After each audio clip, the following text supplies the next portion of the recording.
Good afternoon, Vista.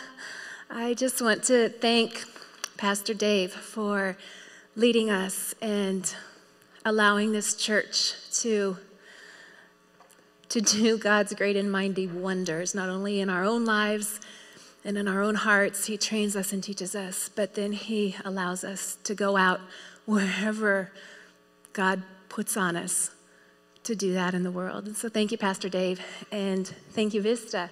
I come here with a message from a gathering that's happening right now in La Ceiba, Honduras. And this gathering of people is not quite the norm. They are a group of people who 15 years ago had no language. No language. Try to wrap your mind around that. We can't, because we've always had language. 15 years ago, no language. They didn't know their names. Didn't know their names. They didn't know that there's a creator who created them perfectly and who knows their name, who intimately knows them. Didn't know this 15 years ago. So now, they know Christ. They know his powerful and mighty works in their lives.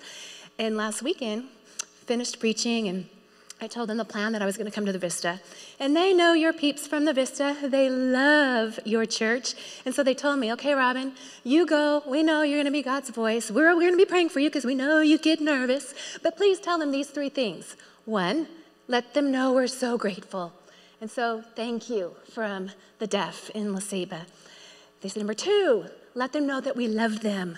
So I'm actually supposed to hug each and every one of you. So consider yourself hugged right now. And number three, they said, let them know that we keep them in our prayers. And this one to me is, there's no words for it. Prayer, I have learned over these last 16 years especially, that prayer is the single most important, powerful thing that we can do for someone else. Ourselves too, but let's focus on others right now. And so when they say that they pray for you, they mean they pray for you. And I love it that now they're doing it.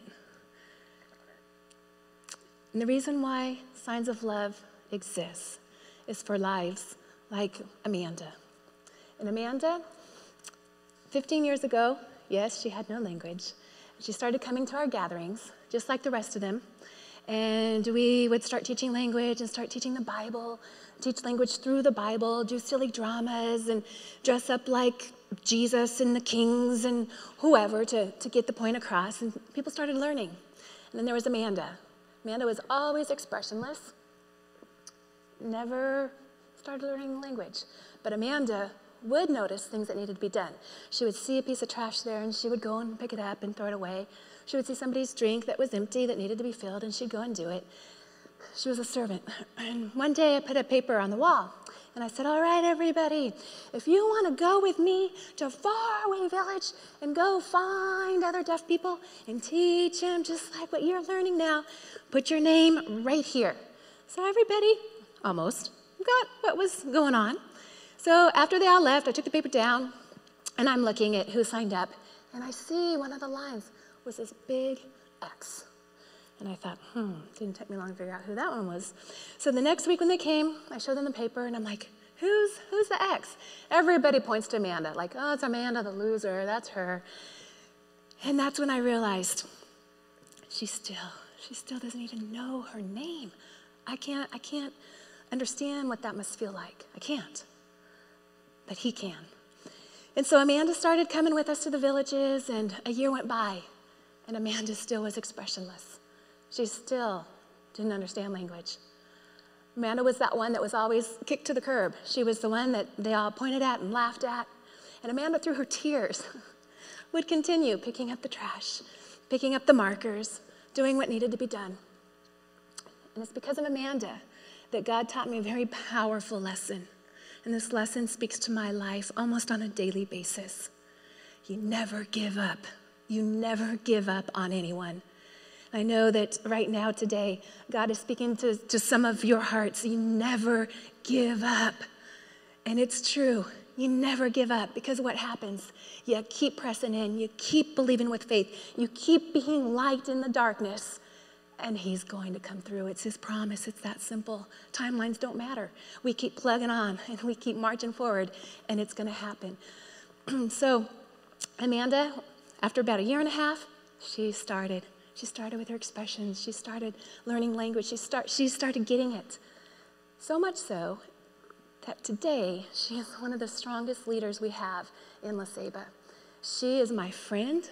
She is a spiritual guru. And she not only is doing wonders for the kingdom, but several years back, she met her husband through a Signs of Love program. And years ago, he had no language. Those two got married. He is a phenomenal man of God. Amazing, amazing man.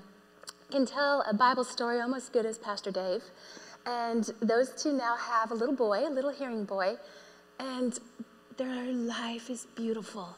And it has purpose, and it has meaning. Their lives are the story of why Signs of Love exists. We're doing this in lives. He's doing this in lives, scattered all around this globe. And church, I just am so excited to share with you today that he's alive, and he's a miracle worker, and he doesn't end. He doesn't stop. And when we're willing to be those conduits and say, Lord, please, here I am, use me, he's faithful. He's so faithful. So I just want to say today, whatever dreams and passions and things he speaks to you, please advance forward. We are warriors strong. That's what he has created us to be. So onward, church. I thank you so much for being a part of Signs of Love and what we're doing. And we are praying for you that you will just say yes to him in John 14:15 style. And yes, that's really in the Bible. And it says, Jesus says, if you love me, obey me. Onward, church.